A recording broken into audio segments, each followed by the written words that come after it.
Welcome to this Windows channel, and we'll be looking here at quickly what's new in the new Google Chrome browser 65. So if we click on the Google Chrome browser here, Chrome 65 was released approximately 2 days ago. If you go in the upper right corner and go into the Help and About Google Chrome, you should be at 65. This is the official release.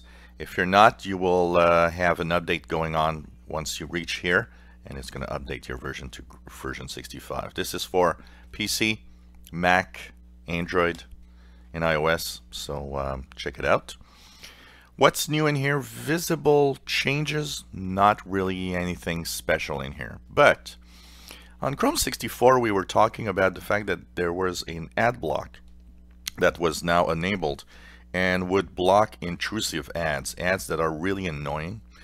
Well, it's interesting because some people were reporting they didn't see a change, while others did. And what we kind of understand is that actually a part of the people using Chrome 64 actually didn't have any changes. It seems that it was not rolled out to everyone. So the fact that it was not rolled out to everyone made it interesting. Probably because they were kind of testing it out more than anything else.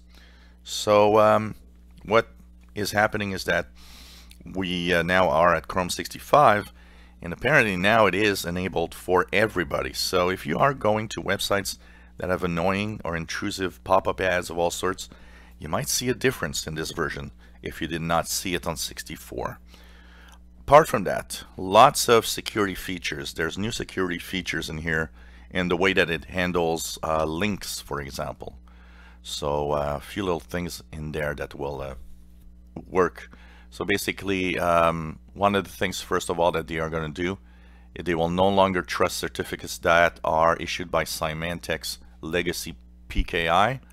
So that is something that is going to be a little more secure. Support for version 1.3 of the TLS, or the Transport Layer Security. So there's an updated version for this little thing. And of course, tons and tons of bug fixing in here, and tons of security fixes.